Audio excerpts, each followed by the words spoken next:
The dream of having a baby often begins with a wish. But sometimes that wish may need a little help. At Ferring, we understand. As an innovator and leader in reproductive medicine, we are dedicated in our pursuit of therapies to help people build families, and are constantly looking towards the future as we continue to develop advanced treatments. Built on a 70-year commitment to science and research, Ferring relentlessly goes where others may not, in order to help more women become mothers, couples become parents, and families to grow. Every patient presents a unique challenge. Ferring is proud to have the broadest portfolio in reproductive medicine in the United States, with treatments and therapies that help physicians personalize protocols to meet every individual patient's needs. We're in it for the long game, with multiple products in the pipeline. But at Ferring, we understand that leading science and exhaustive research are only part of the answer. Today, 1 in 8 couples suffer from infertility, but only 6% receive treatment. We continue to invest heavily to better understand the mindsets and barriers of patients and to offer solutions for their unmet needs. Our team has cultivated a deep appreciation for every person's unique experience with fertility, and we continually seek new ways to support that journey. Ferring is determined to raise awareness, dispel stigmas, and develop programs and options that increase patient access to treatments and ease the way forward. Commitment is at the core of everything we do. From our robust clinical development program, gathering critical data from thousands of women, to funding major initiatives in patient outreach, education, and government affairs. At Ferring, people have always come first.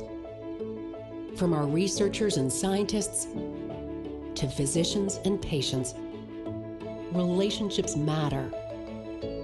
Working together, we can all help make wishes come true. The dream of having a baby, expanding the family, and nurturing the next generation of innovators.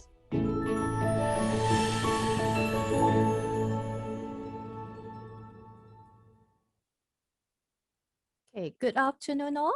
While we are preparing for the presentation file, welcome to the webinar to discuss the sexual dysfunction in couple with fertility concern, organized by the Department on WONG, Prince of Wales Hospital, the Chinese University of Hong Kong.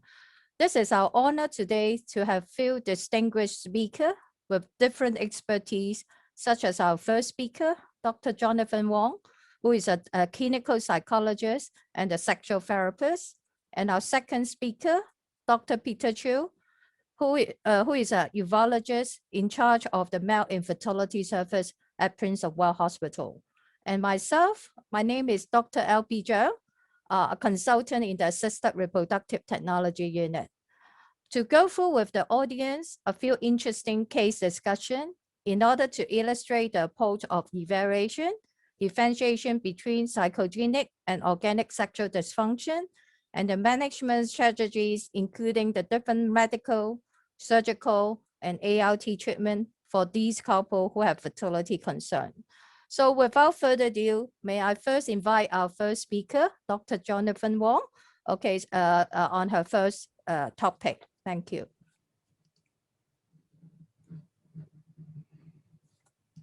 Can you hear me? Hello? Yes. Okay, so I'll just start. So today's topic is psychosexual counseling for enhancing couple sexual function. So it is my great honor that I'm going to share with you about this basic and essential issue that being faced by many couples who are seeking or attending ART. Today I'm going to share with you 2 couples stories. Basically, these 2 are genuine case stories that they these two cases represent two very common sexual difficulties encountered by couples. One is the female's genital pelvic pain penetration disorder, and then another couple's the husband suffered from delayed ejaculation. About my background, that I'm a clinical psychologist, occupational therapist with Sexuality counselor qualification granted by ASAC, the American Association. And starting from 2004, I just joined consultation with gynecologists in Prince of Wales Hospital in Hong Kong. And starting from 2017, I also joined the gynecologist in Queen Mary Hospital. About the background of the two cases we're going to discuss, basically those cases referred from the assisted reproduction technology units of public hospitals in Hong Kong. Usually the nurses identify sexual dysfunction leading to coital difficulties, and that my medical partners, that they do the investigation, confirm the absence of clinically significant physical or psychiatric condition in both partners. So based on that, we trying to explore whether there's any psychosocial etiology related to those sexual dysfunction. Today, while introducing those two cases, I also want to share with you about my conceptual framework. This is something very useful. It's called the sexual tipping point model. That's created by sexual medicine specialist, Perriman. This is important is because it's a very straightforward conceptual framework that reflects the sum of all sexually exciting and inhibiting mental and physical factors leading to sexual function or dysfunction in a specific situation.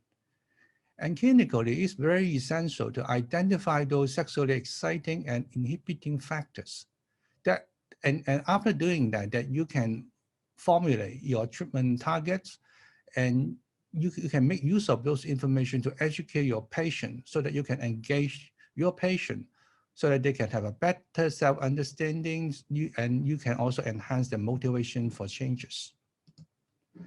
And this is a very straightforward graphic. And you can see that the tipping point is based on the metaphor of a balanced scale. One part is excitation, another part is inhibition. And on each side, you can see this small circle with P or M. P is represent for physical factors. M represent for mental factors. So it really depends on the overall result. See, to depend which side got the with a heavier weight. So if in a particular situation the excitation factor is heavier, so you can see that you turn to the excited part, and vice versa, and you can see this inhibited response onto this side. So that's why it's very important to identify all those related positive or negative factors, no matter that is in the physical part or mental part of our patient. And in terms of the psychosexual counseling itself, I myself adopted one approach. For those who are psychologists or sex therapists, you probably heard about this system approach. This is called the inter-system approach to psychosexual counseling. We basically look at 5 specific domains. The first one is individual biological medical. The second one is individual psychological, which is covering cognitive emotion that we call it intrapsychic issues. The third part is dyadic relationship dynamics. That means between the two partners. The fourth part is intergenerational influences. That is the influence from the ancestor, from parents, from family. The last one is something big, is the contextual issue covering society, culture, history, religion, or the physical environment. And here that you can have a better idea about assessment based on this intersystem approach.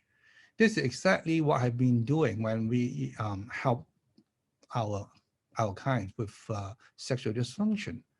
For example, for individual system, we need to understand their cognitive situation, whether any distortion, whether irrational thinking, about the intergeneration system, how he or she got the influence from his or her family, about the family teaching, the positive or negative messages.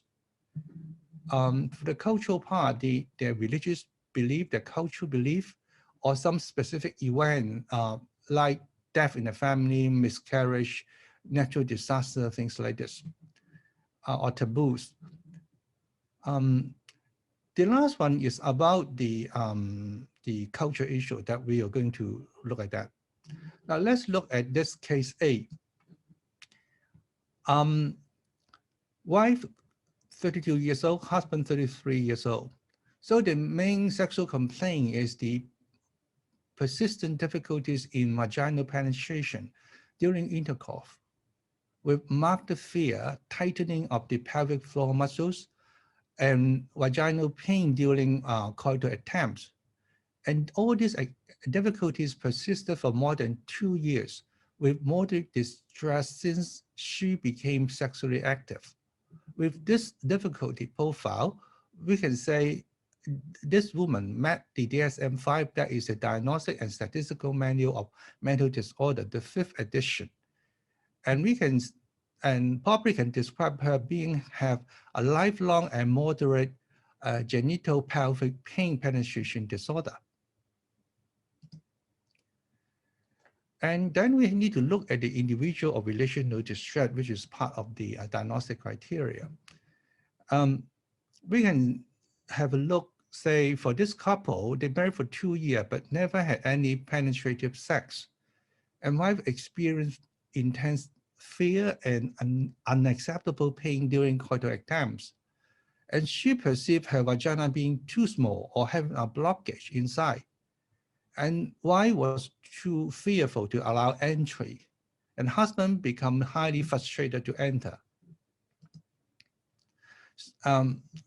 According to the sex tipping point model, that we need to look at those inhibition factors. So after gaining understanding about the inner being of the wife, we understand that the wife grew up in a conservative upbringing. Her parents demanded a good girl. The definition of good girl sexually is not to have sexual exploration and to practice abstinence until marriage. And she got poor knowledge about her sexual organ. She got a distorted perception about her vagina. But in contrast, she felt guilty about her secretive practice of masturbation while watching erotica. And husband felt lonely and discouraged about his wife's avoidance of coital attempts. So all these 4 are inhibition factors.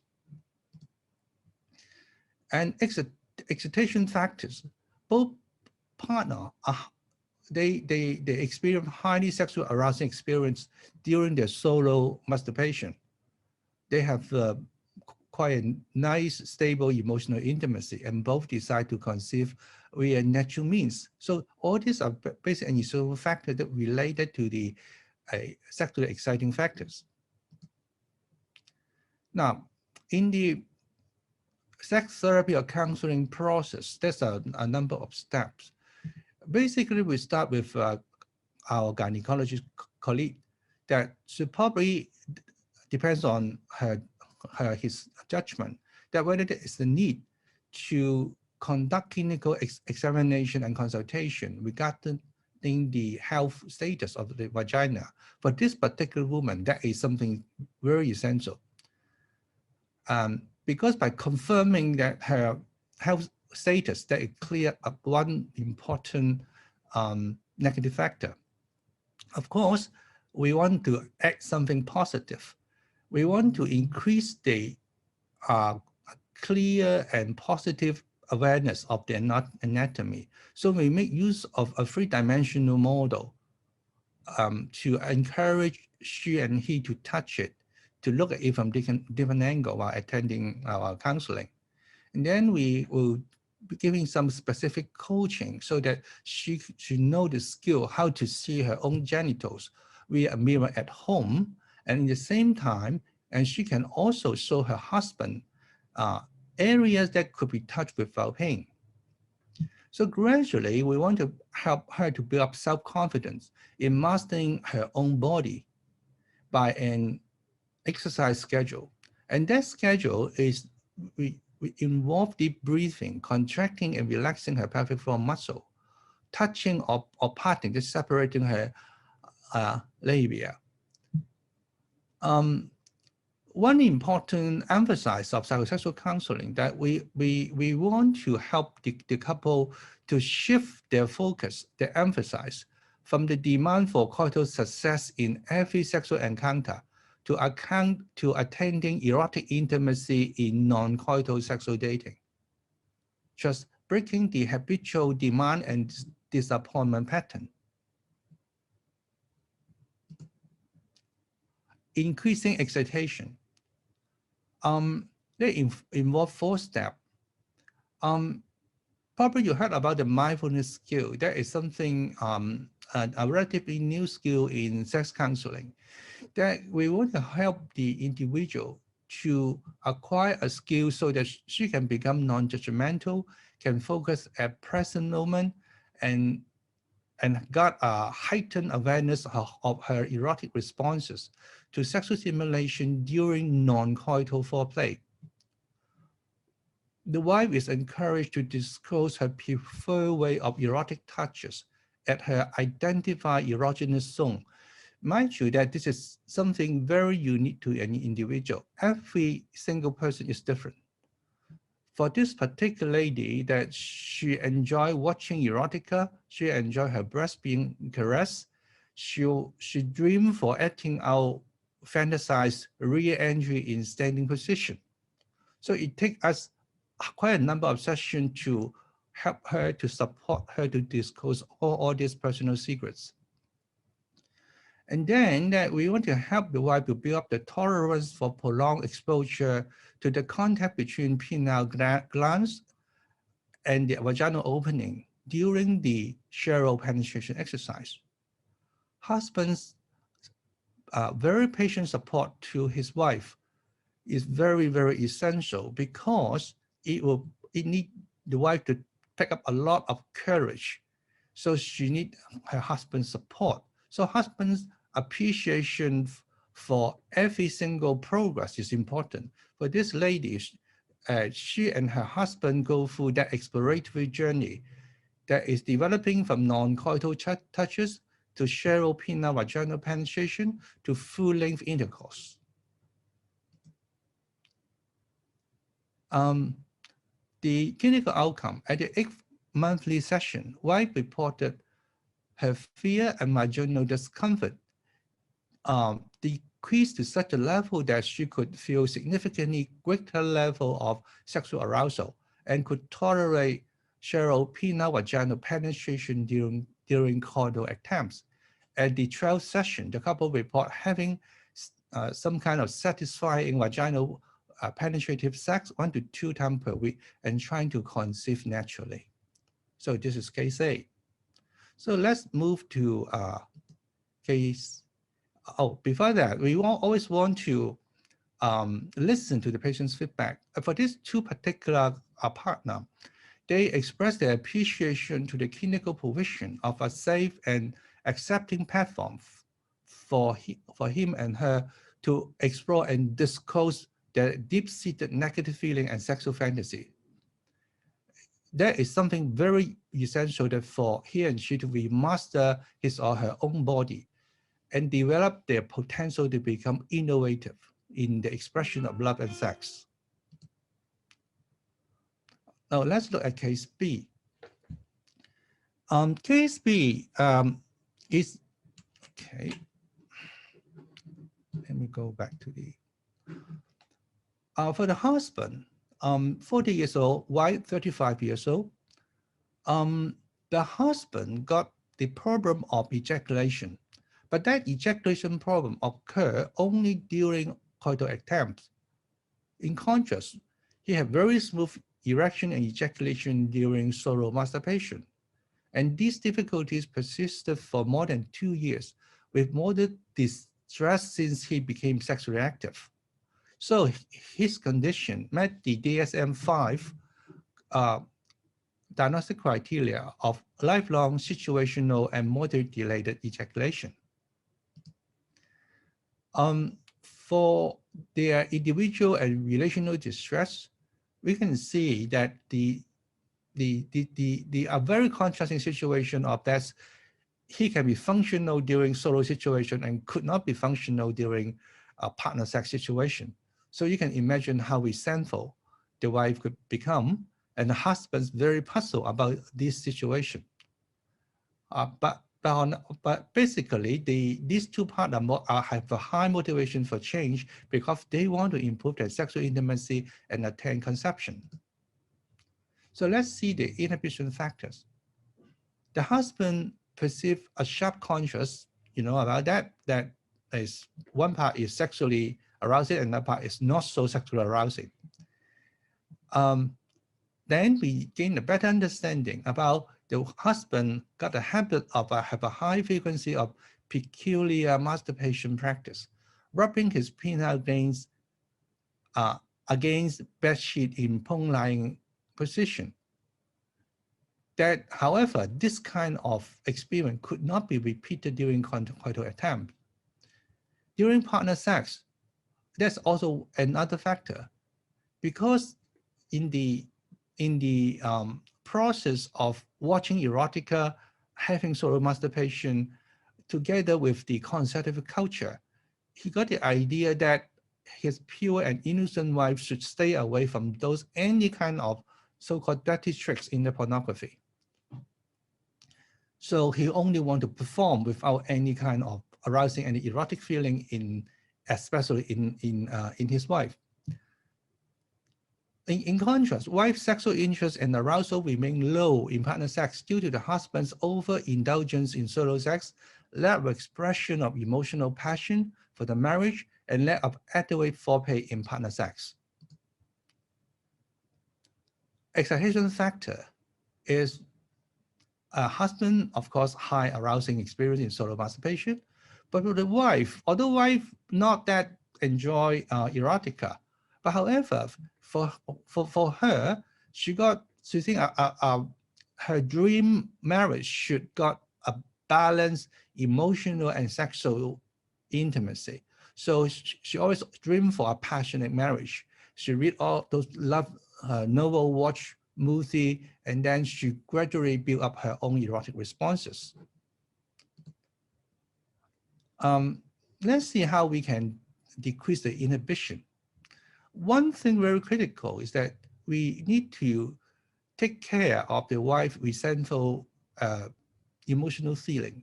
So we suggested the husband to temporarily reduce the frequency of masturbation for expressing his commitment to their marriage. And husband need to shift his attention from purely performance to cultivation of emotional passion with his wife. And it takes some session of training for him to perceive and express his feeling through both verbal and non-verbal means, especially non-verbal means. That is something that Chinese man is not quite good at. And on something additional, that they found out some non-sexual event like the collaborative food tasting and massage dating is also something essential for them to cultivate their emotional passion. And increasing excitation, husband need to shift his priority to non-coital sexual dating. And he need to cultivate his wife's erotic responses. In return, her erotic responses become his sexual stimulation. And the wife gradually gain a better understanding, and she even want to know more about her husband's erotic fantasy for improving the sexual arousal. And after learning about that, the couple collaborate to experiment on various foreplay skill and coital position. Let's see the clinical outcome. At the seventh session, the husband reports significant greater level of sexual arousal when his wife becomes skillful in offering his fantasized oral stimulation to his penis. It's not easy because not just offering oral stimulation could work, because it takes a lot of skill. It takes a lot of courage for the two to work together to cultivate that kind of skill. At the 11th session, the intravaginal ejaculation emerged as both partners discovered that rear entry coital position could offer a higher level of sexual satisfaction for both of them. Patients' feedback. They express their appreciation to gain the understanding about the couple's sexuality. And they understand it really takes two to have a reciprocal exchange of love and erotic feedback. That is really essential. Last two slides, I would like to share with you some kind of studies.